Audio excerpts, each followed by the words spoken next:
Good day, everybody. This is Chris of the Ancient Scholar. I hope this video finds you all doing well.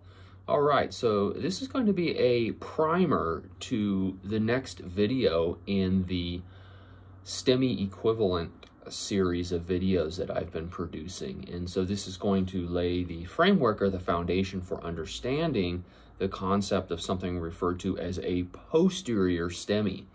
And a posterior STEMI is just that. It is a STEMI, an ST elevation myocardial infarction, that involves the back of the heart, or what we call the posterior wall of the heart.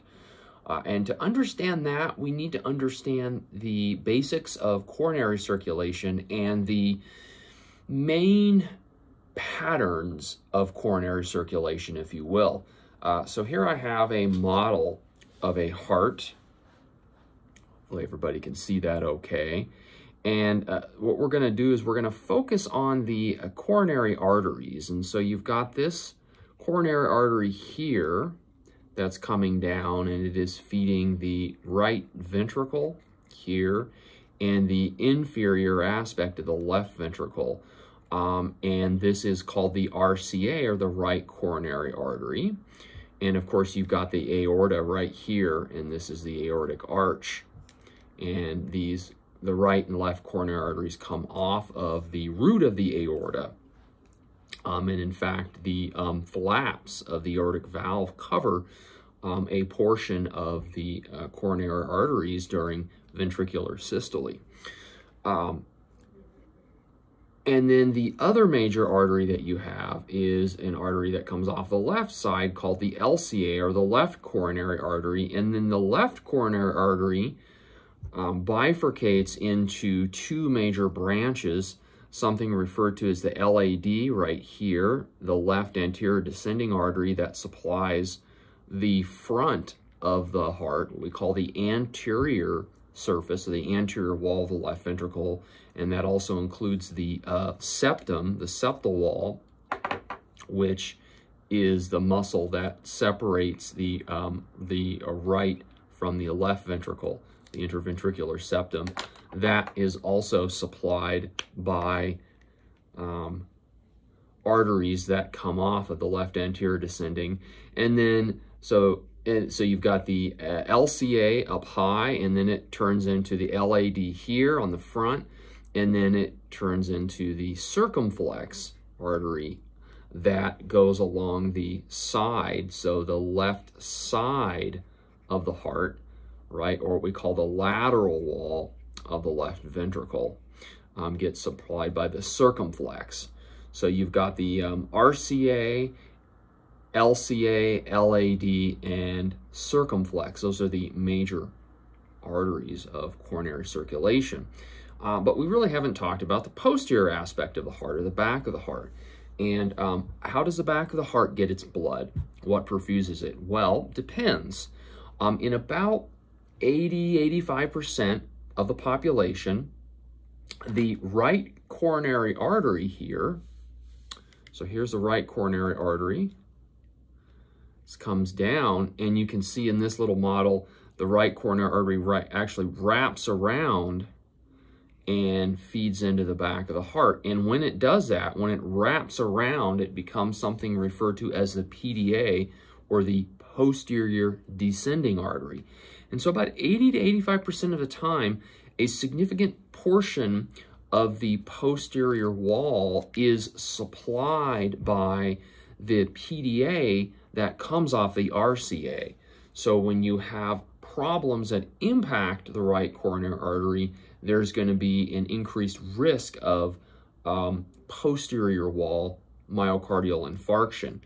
That is going to be more common in the setting of occlusion of the right coronary artery, because 80–85% of the time the right coronary artery is what supplies the PDA, or predominantly supplies the PDA, and we call that right dominant circulation. So somebody has right dominant circulation, the RCA is supplying the back of the heart, the posterior wall.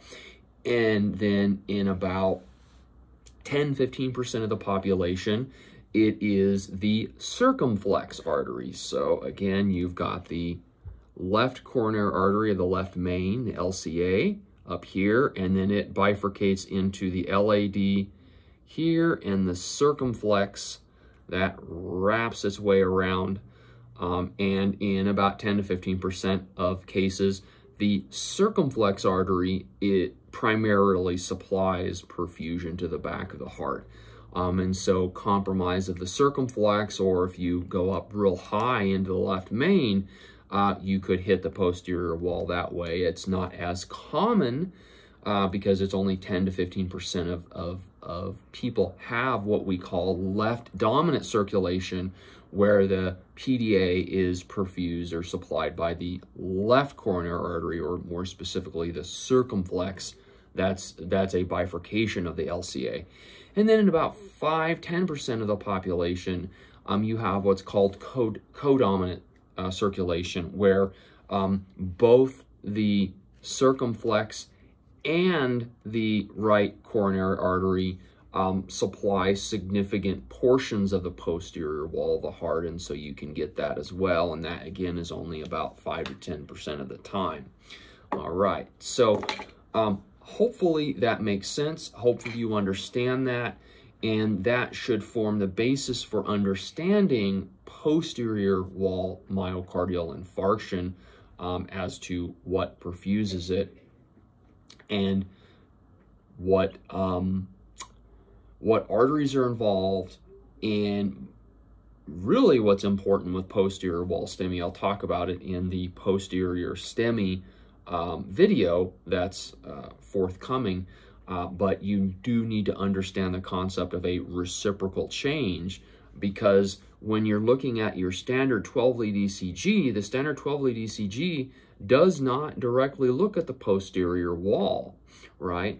But we know that you can get reciprocal changes, right? And the classic one that we talk about is the inferior leads and the high lateral leads, right? So if you have elevation, say in the high lateral leads 1 and AVL, that tends to cause reciprocal depression in leads that are opposite of that or reciprocal of that, the inferior leads. So you can actually get depression in 2, 3, and AVF because they're reciprocal to the high lateral wall.